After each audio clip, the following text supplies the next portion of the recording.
Bugünkü tükürpədən hadisə barədə danışmazdan əvvəl ürəyi zəif olanlardan və həssas insanlardan bu verilişi izləməmələrini tövsiyə edirik. Çünki söz açacağımız ailədə baş verənlər sadə bir cinayət, bir qətl deyil.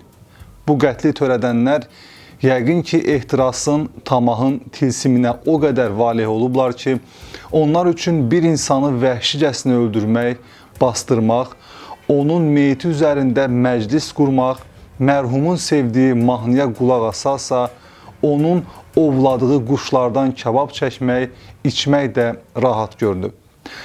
Əhliman və Zeynəbin 6 uşağı var idi.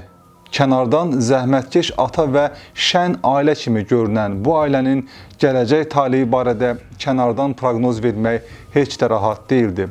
Elə belə günlərin birində 1992-ci ildə ailənin oğlu Elnay müharibəyə gedir.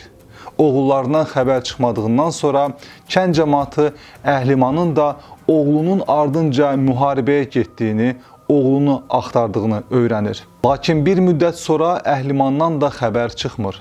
İnsanlar fikirləşir ki, yəqin Əhliman da oğlunu axtara-axtara döyüşə başlayıb və yaxud da elə döyüşdə ölüb.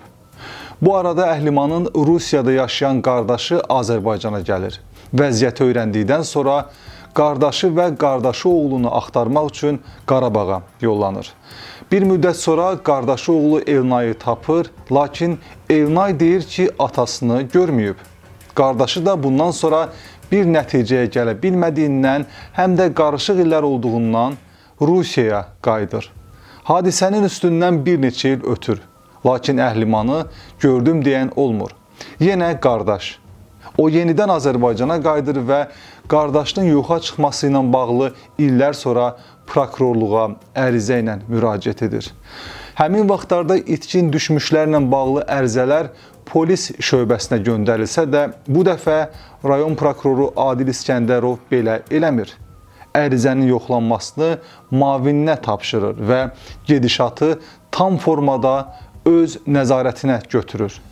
Sonradan da bu işə diqqət edən peşəkarlar üstündən illər sonra qətlin açılmasının əsas səbəbini elə prokurorda, onun bu müdrik və vicdanlı qərarında görür. Çünki polis şöbəsinə göndərilmədən prokurorluqda 95-ci maddə ilə cinayət işi açılır və iş müstəntiq Nəsrullah Mirzəyevə tapşırılır. 5 il əvvəl itkin düşmüş Əhliman Mirişovun qızları dindirilir və əlində xüsusi sübutları olmayan prokuror və müstəntiq əsas məsələni etirafın mötəbərliyinə və etirafın ailə üzvlərinin işinin xeyrinə olacağına inandırmaq üzərində qururlar.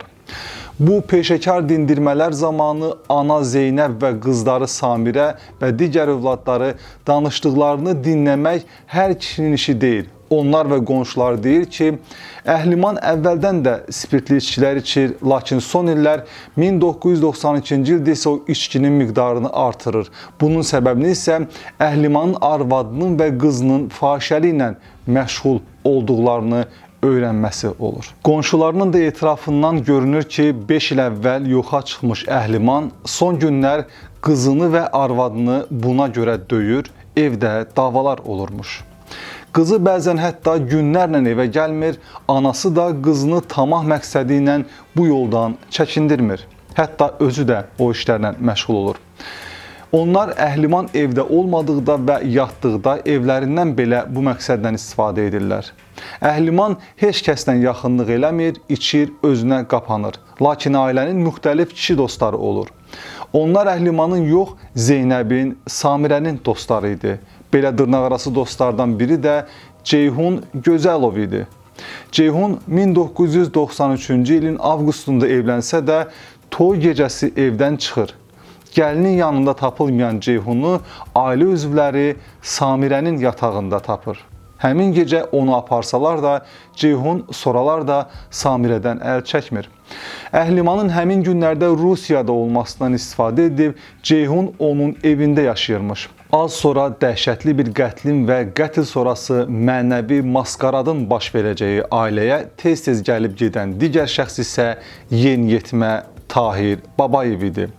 Tahir Babayev öz dünyasında Əhlimanın kiçik qızı Rəhiməni sevirmiş. Zeynəb də əlinə keçmiş bu saf uşaqdan istifadə edərək ona qızını vermək istəyir. Və bu vəddən sonra Tahirin ailəsi uşağı nə qədər bu yoldan çəkindirmək istəsələr də onu harda itirsən, sonda Mirişovlar ailəsində tapırlarmış. Evini əxlaqsızlıqla gəlir yuvasına çevirmək istəyən və bu yolda Əhlimanı özünə maneə görən arvadı Zeynəb şeytanın belə ağlına gəlməyən bir plan fikirləşir. Plan Əhlimanı yatdığı yerdə öldürmək idi. Bəs bu işi kim görəcəkdi? Təbii ki, Rəhimənin dərdindən dəli divanə olan yeniyetmə Tahir. Belə də olur. Ailə plan qurur, Əhliman içkili vəziyyətdə yuxuya getdikdən sonra Tahir ailə üzvləri ilə əlbir olaraq ailə başçısını xüsusi amansızlıqla öldürür. Əsl mərəkə isə bundan sonra baş verir. Çünki belə hadisələr hər nə qədər amansız olsa da təəssüf ki, ara sıra rastlaşdığımız hadisələrdəndir. Əhlimanı öldürdükdən sonraki proses isə yalnız üzdən iraq filmlərdə baş verə bilər.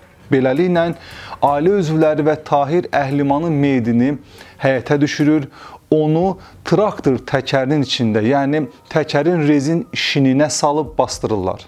Bununla da iş bitmir. Əhlimanın bir neçə gün əvvəl ovladığı quşlardan kabab çəkirlər və onu bastırdıqları yerin üstündə yeyib içirlər.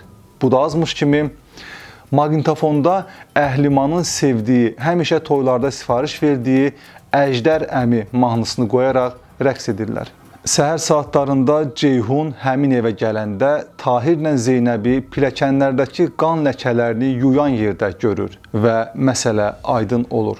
Lakin Ceyhun bu barədə heç kəsə deməyəcəyinə söz verir və Zeynəbin əvvəlcədən fikirləşdiyi ssenari kənd cəmaatının dilinə salınır. Əhliman oğlunun ardınca müharibəyə gedib, sonra da deyirlər ki, bəlkə də o da döyüşə başlayıb, ölüb, minaya düşüb, əsir düşüb və s. Beləliklə bu dürlü yalanlar düz 5 il ayaq tutub yeriyir. Ta ki, qardaşı gəlib prokurorluğa bu barədə məlumat verir və prokurorluq əməkdaşları da peşəkarlıqla işin üstünü açırlar. Edilən etiraflara uyğun həyətə ekskavator gətirilir, Əhlimanın bastırıldığı deyilən yer ekskavatorla qazılır və oradan böyük bir traktor şininin içindən skelet tapılır. Ekspertiza sümüklərin Əhlimana aid olduğunu təsdiqləyir. Qohumları düz 5 il sonra Əhlimanın sümüklərini qəbristanlıqda el adətinə dəfn edirlər. Məhkəmənin hökmü ilə Zeynəb Əliyeva 11, Tahir Babayev 8, Samirə Mirişova 5, Ceyhun Gözəlov 3 il azadlıqdan məhrum edilir. Etik prinsiplərə görə prokurorluq əməkdaşları istisna digər şəxslərin adları şərti verilib. Problemlərdən və kriminaldan uzaq qalmağınız diləyi ilə salamat qalın.